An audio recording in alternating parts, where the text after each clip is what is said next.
नमस्कार, मेरे YouTube channel code ज्ञान में आपका स्वागत है। मैं आज आपको इस वीडियो में बताऊंगा जो एसएससी जो असम स्टाफ सिलेक्शन कमीशन की तरफ से जो वैकेंसी निकली है, जैसे कि बहुत अलग अलग डिपार्टमेंट में लगभग 26,146 जो वैकेंसी निकली है, उसमें आप अप्लाई कैसे कर सकते हैं, क्या क्या क्राइटेरिया है और कौन से डॉक्यूमेंट की ज़रूरत पड़ेगी आपको अप्लाई करने से पहले, मैं पूरी तरह से सारे कंपाइल एक ही इसी वीडियो में आपको बताने जा रहा हूँ। तो पूरी गौर से आप ज़रूर देखें इसको, आप वीडियो को स्किप ना करें, क्योंकि जो इम्पोर्टेंट पॉइंट्स है वो आप स्किप कर देंगे तो फिर वो आपको मालूम नहीं चल पाएगा। और फॉर्म पूरी तरह से कंप्लीट भरने का, फिलअप करने का भी इस वीडियो में मैं आपको बताऊंगा कैसे करना है। इसमें आपको फिलअप कैसे करना है, अप्लाई कैसे करना है।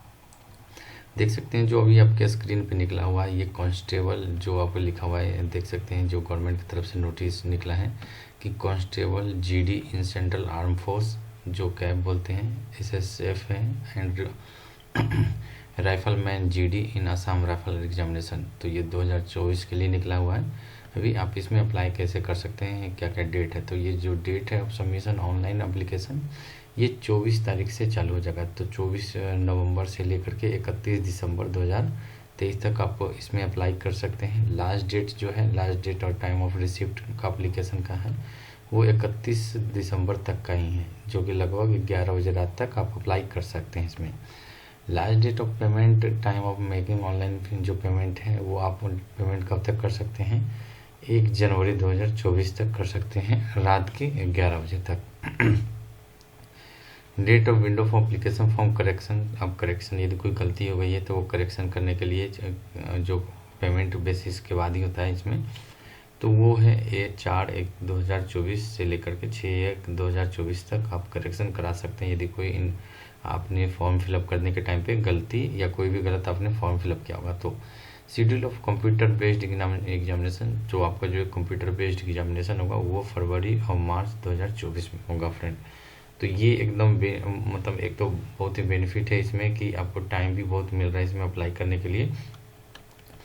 Government strive to have work force which is refines gender balance, women and candidate are encounter to apply. तो आप अप्लाई कर सकते हैं इसमें। ये नोटिफिकेशन है गवर्नमेंट की तरफ से, जिसमें कौन जैसे कि जो पोस्ट वैकेंसी है आप देख सकते हैं, बीएसएफ की है, सीआरपीएफ है, एसएसबी है, आईटीबीपी है, पेट है जिसको फिजिकल एफिशिएंसी टेस्ट जिसे बोलते हैं, फिजिकल स्टैंडर्ड है, डॉक्यूमेंट वेरिफिकेशन, ये आपकी रिक्वायरमेंट है। अब देखो, अब मैं आपको बता दूं इसमें कि अप्लाई करने के लिए करना क्या पड़ेगा, कैसे आपको अप्लाई कर सकते हैं। तो यहाँ पे देख सकते हैं इन्होंने मेंशन किया है कि जो सिर्फ आप अप्लाई करेंगे, एप्लीकेशन जो होगा वो सिर्फ ऑनलाइन मोड से अप्लाई होगा। तो ऑनलाइन मोड से ही आप अप्लाई कर सकते हैं। सिर्फ जो लैंग्वेज है वो अलग अलग रीजनल लैंग्वेज में भी आप अप्लाई कर सकते हैं। इसमें अप्लाई करने के जो एडमिट कार्ड है, यहाँ पे एडमिट कार्ड ऑल स्टेज के नाम से will not send by post, तो आपको कोई पोस्ट से भेजा नहीं जाएगा।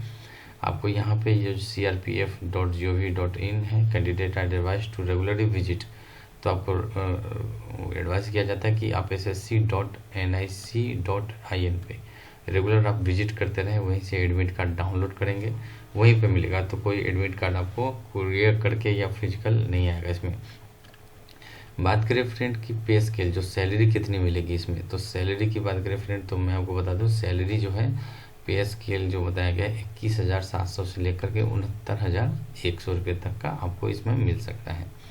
डिटेल ऑफ वैकेंसी पे जाते हैं फ्रेंड। डिटेल ऑफ वैकेंसी में आपको बता दूं कि जो वैकेंसी है यहाँ पे आप देख सकते हैं, ये वैकेंसी है बीएसएफ में है, सीआईएसएफ है, सीआरपीएफ है, एसएसबी है, आईटीबीपी है, एआर है और एसएसएफ है। यहाँ पे मेल की बात करें, फीमेल की बात करें, कैटेगरी में किया गया है, जो लगभग बीएसएफ में 6,000 वैकेंसी है और सीआईएसएफ में 11,000 वैकेंसी है।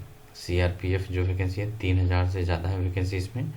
एसएसबी है जो 635 वैकेंसी है, आईटीबीपी है जो 3,189 वैकेंसी है, एआर है जो 1,490 वैकेंसी है। तो लास्ट में बात करें एसएसएफ है जो 296 वैकेंसी। तो इसमें देख सकते हैं कैटेगरीज वाइज भी दिया गया है, मेल में बिलोंग करते हैं तो एसएससी, एसटी, ओबीसी और ईडब्ल्यूएस या ईआर, इनमें से जो भी कैटेगरी से बिलोंग करते हो आप देख सकते हैं। टोटल वैकेंसी मेल कैटेगरी में 5,200 है और वहीं फीमेल की बात करें तो 963 मतलब 963 वैकेंसी है अवेलेबल। तो यहाँ पे बहुत मतलब कहते हैं बल्क मात्रा में बहुत ही वैकेंसी निकली है। ये 26,146 वैकेंसी है टोटल। तो 26,146 वैकेंसी काफ़ी होता है फ्रेंड, तो आप अप्लाई कर सकते हैं। जो कैंडिडेट मतलब जो कैटेगरी से मतलब क्वालिफाई करते हैं, कैटेगरी क्वालिफाई मतलब जो एलिजिबिलिटी हैं, जिनका जो गवर्नमेंट की तरफ से मांगा जाता है इसमें सिलेक्शन के लिए। बात करें friend, candidate must citizen Indian citizen होना चाहिए। और vacancy in CRPF area wise hence candidate must submitted domicile. तो जो कैफ्स है एंड AR जो है 2 वैकेंसी है फ्रेंड, जो स्टेट वाइज होंगी उसमें आपको कैंडिडेट मस्ट डोमिसाइल, जो डोमिसाइल है आपका वहाँ पे रहने का जो होता है कि आप जिस स्टेट से बिलोंग करते हैं, तो उस स्टेट में बिलोंग करते हैं तो उस स्टेट का आपके पास डोमिसाइल होना चाहिए यदि आप अप्लाई करते हैं जिस स्टेट के लिए। तो एज लिमिट बात करें फ्रेंड, 18 से 23 साल रखा गया है। ये 1/1/2024 तक आप चेक कर सकते हैं। Candidate should not have been born earlier than 2001। तो 2001 से पहले कोई भी, ये लिखा हुआ है 2/1/2001 मतलब लगभग 2 जनवरी 2001 से पहले कोई भी जो कैंडिडेट हैं उनका डेट ऑफ बर्थ नहीं होना चाहिए, और ना ही 1/1/2006 से ऊपर का, मतलब ये 2001 से लेकर 2006 के बीच में जो बॉर्न है वो अप्लाई कर सकते हैं। एज रिलैक्सेशन की बात करें फ्रेंड, तो कैटेगरी जो है ST/SC में 5 साल है, OBC के 3 ईयर्स का है, एज रिलैक्सेशन सर्विस मैन है 3 ईयर्स का है, और children and dependent victims killed in the 19 rights में है तो 5 साल का है। Children dependent victim in killed commercial rights 2002 इन गुजरात तो 8 ईयर्स है। तो ये रिजर्वेशन अब इसमें दिया गया है। इसमें बात करें फ्रेंड, जो भी आप अप्लाई करते हैं तो 18 से 23 साल तक आपका उम्र होना चाहिए। इसमें एग्जामिनेशन जो है आपका एग्जामिनेशन होगा एनी रैंकिंग कंबाइंड रेगुलर में होगा इसमें। और बात करें फ्रेंड, अभी ये तो नोटिफिकेशन है। Process of certification format certificate होगा। प्रोसेस क्या है इसमें, जो बेसिकली आपको तो पहले अप्लाई करने के लिए एजुकेशन क्वालिफिकेशन जो है वो 10th क्लास, मैंने भी आपको बताया भी था कि 10th क्लास आपका मिनिमम पास होना ज़रूरी है। कोई मैक्सिमम भी इसमें मांगा नहीं गया है फ्रेंड कि आपको ये पास होना ज़रूरी है। तो मेन है आपका 10th होना ही चाहिए, और कोई ऐसा नहीं है कि ग्रेजुएशन या कोई भी मांगा है। डेट ऑफ बर्थ आपको बताया गया कि फ्रेंड, एक और भी इम्पोर्टेंट नोट मैं आपको बता दूं कि जिनके पास NCC जो सर्टिफिकेट हैं उनको भी यहाँ पे मतलब एक तरह से कैटेगराइज में रखा गया 5% of maximum marks of the examination.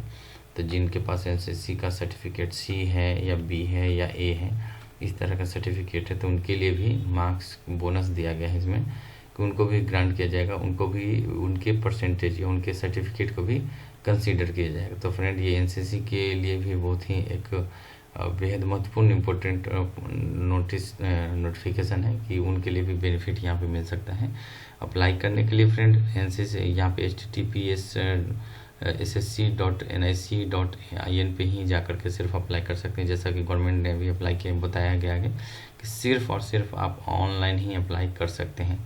Application fees की बात करें फिर तो सिर्फ जो 100 रुपये का अप्लीकेशन फ़ी है, ये आपको women candidate and candidate belongs to schedule caste examination expected from the fee. तो 100 रुपये जो वुमेन कैटेगरी, जनरल हो, ST/SC हो, OBC हो, कोई भी हो वो, प्लस में ST/SC OBC ESM इनको पेमेंट नहीं देना है। तो सिर्फ जो जनरल कैटेगरी से या OBC से बिलोंग करते हैं, फीमेल कैटेगरी हैं, उनको 100 रुपये का ही मात्र आपको पेमेंट करना पड़ेगा इसमें। तो ये बेहद ही महत्वपूर्ण है कि जो भी वुमेन्स कैटेगरी से बिलोंग करते हैं और जो एलिजिबल हैं 10th क्लास पास कर चुके हैं और जिनकी उम्र 18 से 23 साल है, वो यहाँ पे अप्लाई कर सकते हैं। बिल्कुल फ्री है यहाँ पे अप्लाई करने के लिए। आप जो अप्लाई यहाँ पे विंडो करेक्शन जो है, करेक्शन का डेट मैंने अभी आपको बताया भी था कि करेक्शन आप कराएंगे तो जो डेट बताया गया वो डेट आप इसके बीच में करा सकते हैं 4 से 6 तारीख के जनवरी में। Centre of the examination friend, कुछ कुछ जगह सेंटर ऑफ द एग्जामिनेशन रखा गया है, जैसे कि कैपिटल मेन भी हम यहाँ पे बात करें तो ये बात आपको बता दूं कि यदि बात करें बिहार एंड उत्तर प्रदेश का फ्रेंड, तो बिहार उत्तर प्रदेश में है भागलपुर है, मुजफ्फरपुर है, पूर्णिया है, दरभंगा है, पटना है, आगरा है, बरेली है, झांसी है, कानपुर, लखनऊ, मेरठ, वाराणसी, प्रयागराज वाराणसी में है। तो यहाँ पे मेन रीजनल डायरेक्टर है, यहाँ प्रयागराज आपको आना पड़ेगा। Address of the region officer and Delhi website. Examination centre बहुत जगह रखा गया है, तो बेसिकली मैं आपको बता दूं कि ये इतना है, काफ़ी है। जहाँ तक जो एग्जामिनेशन सेंटर है, नियरेस्ट कन्वेंस एरिया आपको मिल जाता है। तो यहाँ पे देख सकते हैं झारखंड है, अलग अलग जितने भी स्टेट है इंडिया में उनके अनुसार ही रखा गया है कि कहाँ कहाँ पे ये सेंटर दिया जाएगा। तो यदि आप इस स्टेट में बिलोंग करते हैं, जो भी स्टेट से बिलोंग करते हैं, आप इसमें देख सकते हैं कि आपको कौन से लोकेशन नियरेस्ट है। ऐसे फॉर्म फिलअप करने के टाइम पे आपको एग्जामिनेशन सेंटर चूज़ करने के लिए भी, सेलेक्ट करने के लिए भी ऑप्शन आएगा, तो उसमें आप सेलेक्ट कर सकते हैं। बेहद महत्वपूर्ण ऑफ टॉपिक पे बात करते हैं फ्रेंड कि स्कीम ऑफ एग्जामिनेशन, जो एग्जामिनेशन होगा वो कैसे होगा। तो कंप्यूटर बेस्ड एग्जामिनेशन होगा friend. The computer based examination consist of one objective type paper होगा, जो OMR जिसे बोलते हैं, मल्टीपल MCQ जो बोलता है, मल्टीपल चॉइस क्वेश्चन जो होगा, मतलब 4 आंसर होंगे, उसमें से कुछ एक करेक्ट आंसर को ऑप्शन होंगे और एक करेक्ट आंसर को सेलेक्ट करना होगा। 80 क्वेश्चन, 80 क्वेश्चन होंगे, carrying 2 marks each of the following. तो हर 80 क्वेश्चन होंगे और 2 मार्क्स हर क्वेश्चन का, मतलब क्रेडिट मिलेगा आपको यदि आपका सही हुआ तो इसमें क्वेश्चन जो है कैटेगराइज किया गया है कि कितने कितने में कैटेगरी है। पहले तो जनरल इंटेलिजेंस एंड रीजनिंग है, पार्ट ए में जो है, तो उसमें 20 क्वेश्चन होंगे। जैसे 80 में से 20 क्वेश्चन ये हो गए, तो ऑब्वियसली 40 मार्क्स का होगा। एक क्वेश्चन का 2 मार्क्स मिल रहे हैं यदि सही हुआ तो 20 क्वेश्चन है तो 40 मार्क्स मिलेंगे इसमें। बात करें फ्रेंड, ये तो जनरल इंटेलिजेंस की बात करें। जनरल नॉलेज या जनरल अवेयरनेस का है, उसमें जो जनरल नॉलेज जो भी अभी हाल फिलहाल में कोई भी गवर्नमेंट या सरकारी संस्थान या कोई भी चीज़ और जनरल अवेयरनेस चल रहा है, उसको जनरल नॉलेज आपको नॉलेज होना चाहिए, तो उसमें भी 20 मार्क्स का रखा गया।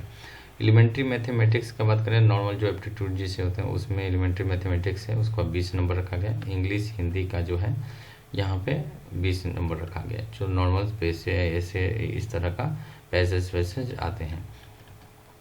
ऑल क्वेश्चन जो है यहाँ पे तो कंप्यूटर बेस्ड होगा, ये English Hindi and 13 regional language में होगा।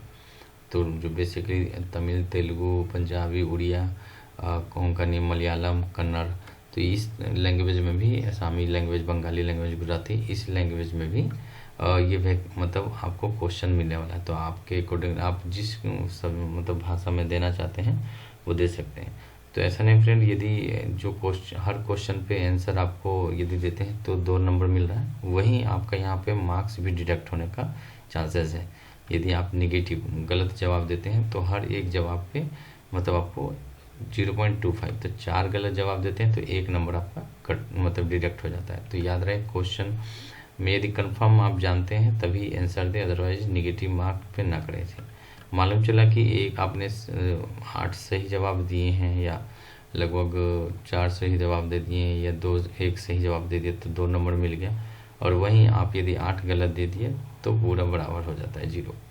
तो इसीलिए सोच करके आप जवाब दें। कोई भी क्वेश्चन का आंसर यदि जवाब देते हैं तो जहाँ निगेटिव मार्किंग है कोशिश करें कि पहले आप जो आता है उसमें कंफर्म करें। जनरल इंटेलिजेंस के बारे में मैंने बताया था अभी आपको, जो सिलेबस है एग्जामिनेशन में, वो अभी आप सिलेबस देख सकते हैं। जनरल नॉलेज अवेयरनेस होना चाहिए। Question in the component will aim to testing the candidate general awareness. तो जो भी अभी चल रहे हैं, इकोनॉमिकल हो, जोग्राफिकल हो, कल्चर हो या जनरल पॉलिटी है, इंडियन कॉन्स्टिट्यूशन हो, तो नॉर्मल सा जो क्वेश्चन होते हैं वो आपको यहाँ पे आने वाले हैं। एलिमेंट्री मैथमेटिक्स में आपको मैंने बताया था कि जो फ्रैक्शंस है, रिलेशनशिप है between the number, fundamental process, average है, इंटरेस्ट रेट है, प्रॉफिट लॉस है, डिस्काउंट है, ये सब टाइम एंड डिस्टेंस है, रेशियो, टाइम वर्क है। तो इस तरह का नॉर्मल जो क्वेश्चन आते हैं एप्टीट्यूड में वही आएंगे। Candidate ability to understand basic English Hindi comprehension would be tested. तो ये मेन तो है हिंदी इंग्लिश का, वही है कि जो पैसेज आएगा उसमें आपको जवाब देने होंगे। फिजिकल टेस्ट होगा जो कि यहाँ पे आप देख सकते हैं, physical shortcut for PET by the commission.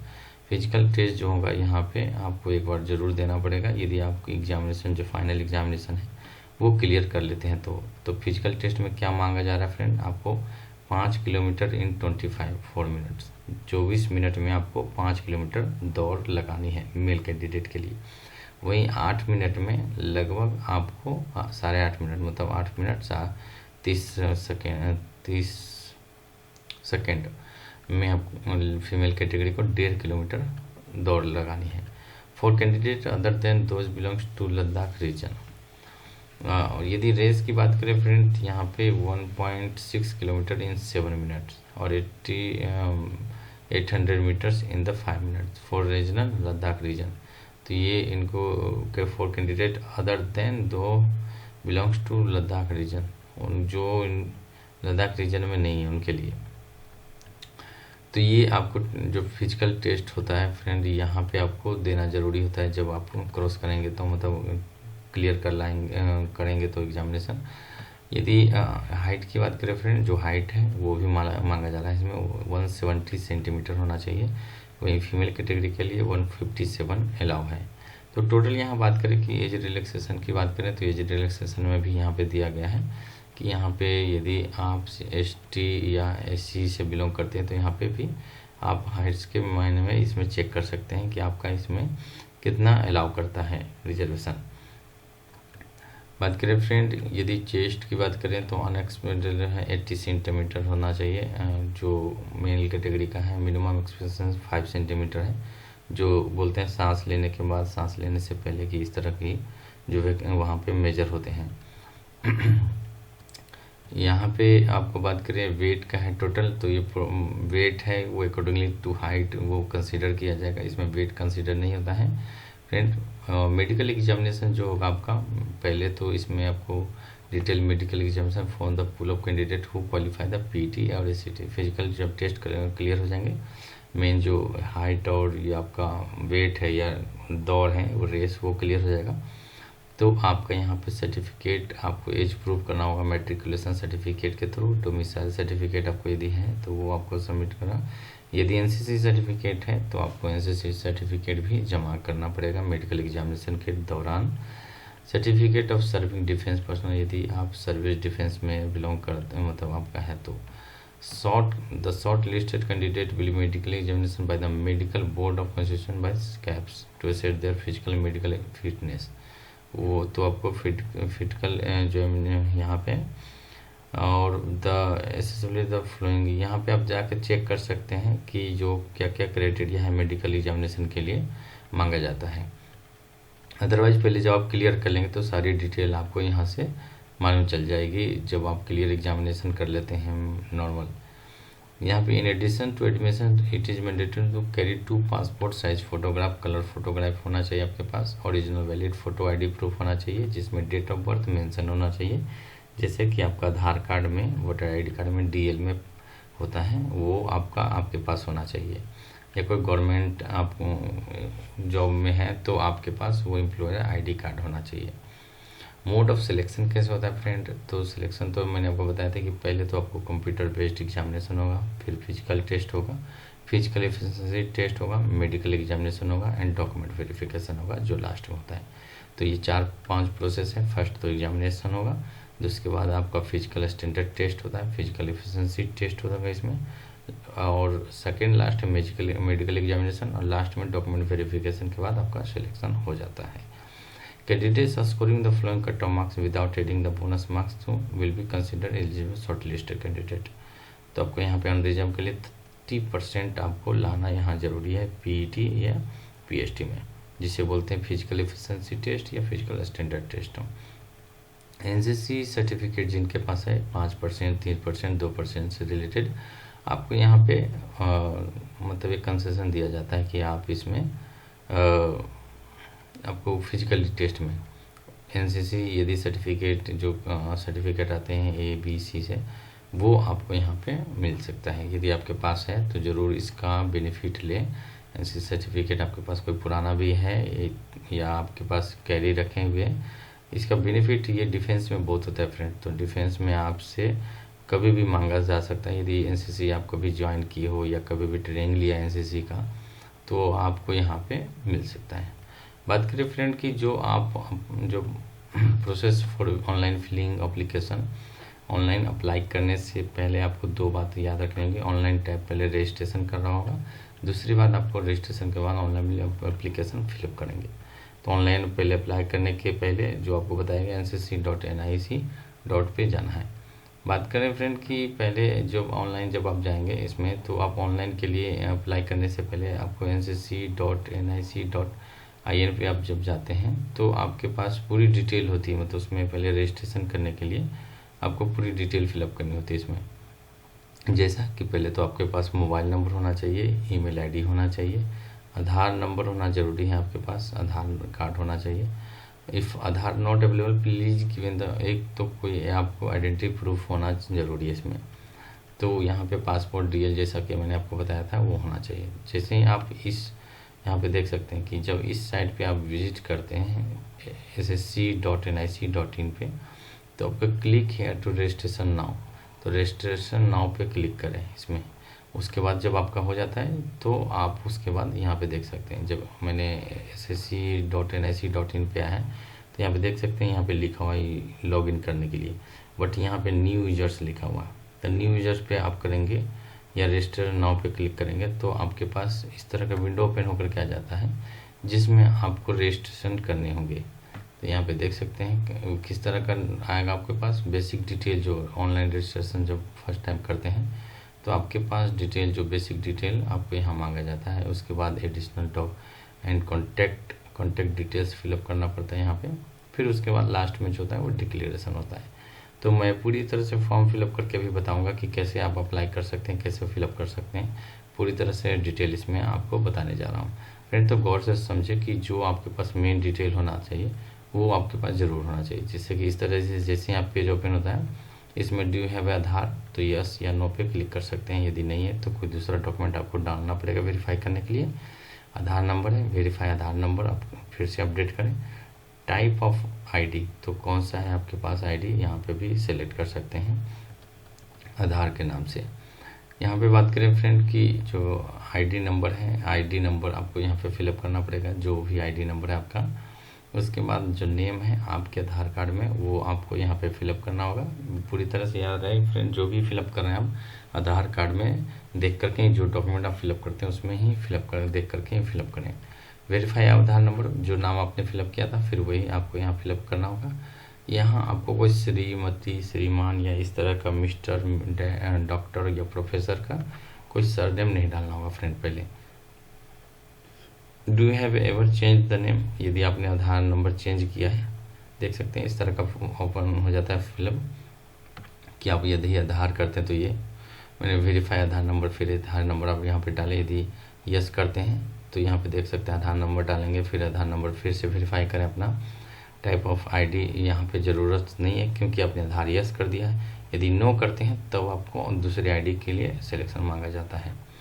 बात करें फ्रेंड, यहाँ पे आईडी नंबर आप डालें। यदि आईडी नंबर सेलेक्ट करते हैं तो नेम आपका अपना डाल सकते हैं, जो नेम आधार कार्ड में दिख रहा है वही आपको नाम यहाँ पे फिर डालने होंगे। Do have change any other, आपने नाम कभी चेंज करवाया आधार में, यस तो ठीक है, अदरवाइज नहीं है तो नहीं, आप नो पे क्लिक करके आगे बढ़ सकते हैं। फादर्स नेम आपको यहाँ फिलअप करना होगा, सेम जो फादर्स नेम आपने बिना मिस्टर और लेट या डॉक्टर, प्रोफेसर ये सब बिना डाल करके आपको सिर्फ अपने नाम फादर्स नेम डालना है। मदर्स नेम यहाँ पे वेरीफाई के मतलब आपको मेंशन करने हैं जो कि मैट्रिकुलेशन में दिया हुआ है फ्रेंड। याद रहे जो भी आप डिटेल यहाँ पे फिलअप कर रहे हैं मैट्रिकुलेशन के सर्टिफिकेट के अनुसार ही फिलअप करना होगा। यहाँ पे मदर्स नेम फिर से आपको डालें, डेट ऑफ बर्थ जो आपका है वो आप यहाँ पे फिलअप कर दें।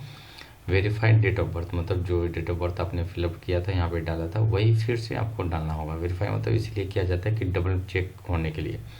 मैट्रिकुलेशन के ये बात करें तो 0.6 जो है ये आपका यहाँ पे एग्जामिनेशन डिटेल, वो आपने 10th जो पास किया था ये यहाँ पे ये डिटेल मांगा जाता है। तो कौन से बोर्ड से आपने पास किया था, जो बोर्ड आपने पास किया तो यहाँ पे तो सेलेक्ट कर लिया, आपने फिर से वेरीफाई करना पड़ेगा। यहाँ पे रोल नंबर आपके एडमिट कार्ड पे या आपकी पासिंग सर्टिफिकेट में दिया होता है तो यहाँ पे आप एडमिट कार्ड का रोल नंबर यहाँ पे वेरीफाई कर सकते हैं, डाल सकते हैं। फिर से वही रोल नंबर आपको डालना होगा।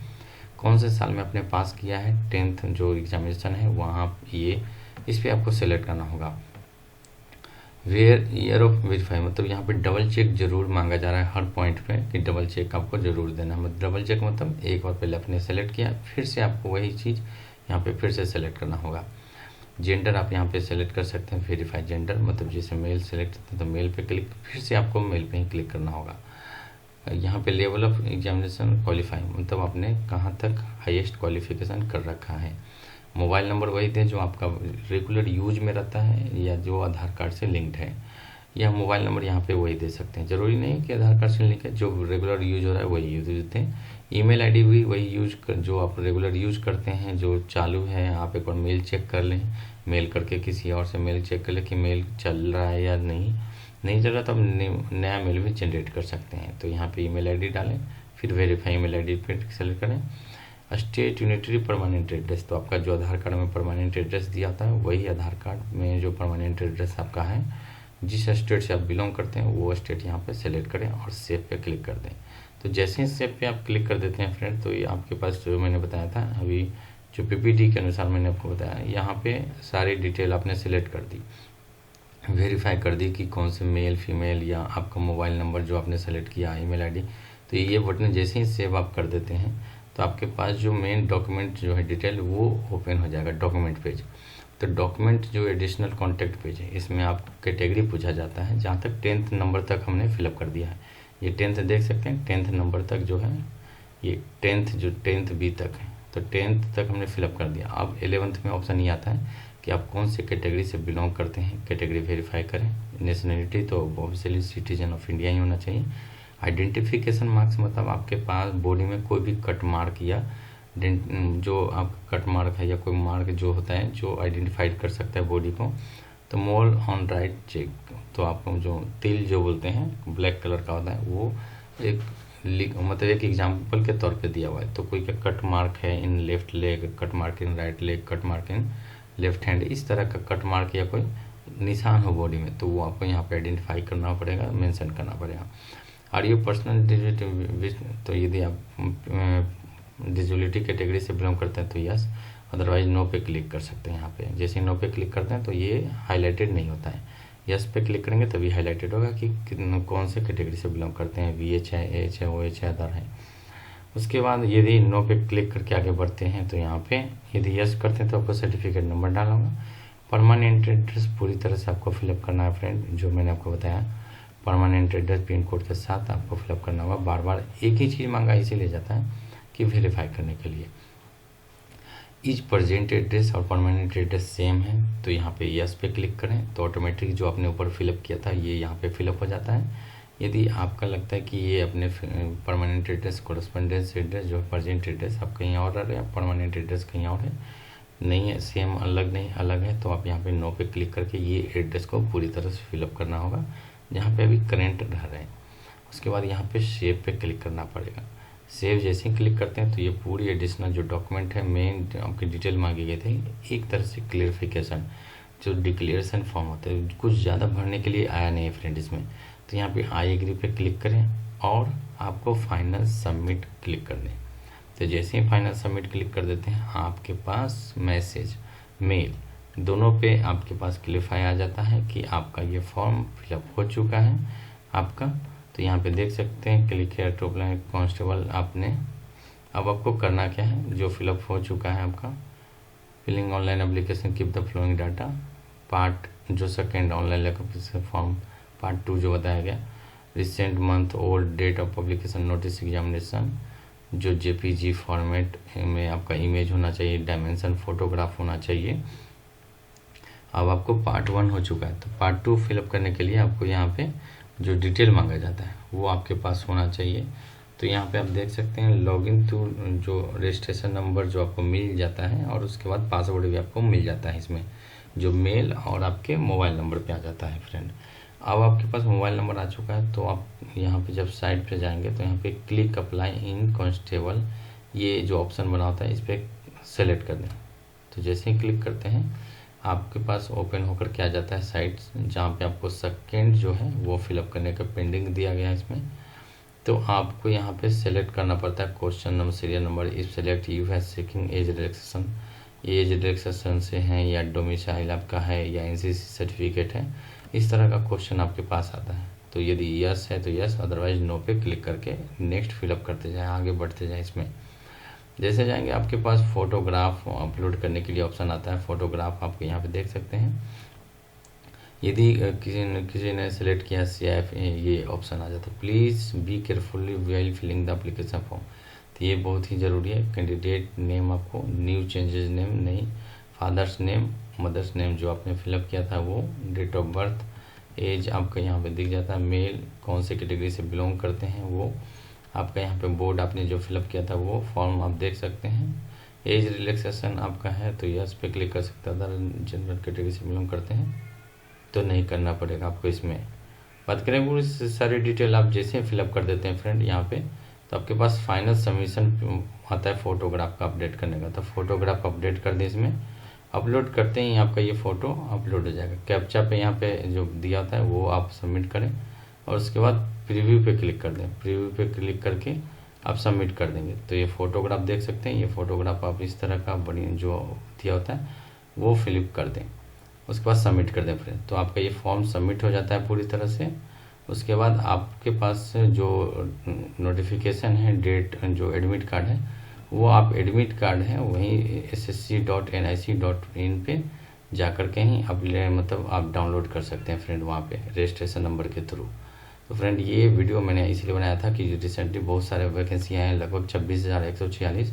तो बहुत बढ़िया वैकेंसी है, इसमें आप अप्लाई कर सकते हैं। मिनिमम 10th क्वालिफिकेशन चाहिए। तो वीडियो अच्छा लगा तो लाइक करें, चैनल को मेरे सब्सक्राइब जरूर करें friend. Thank you for watching this video देखने के लिए आपका धन्यवाद।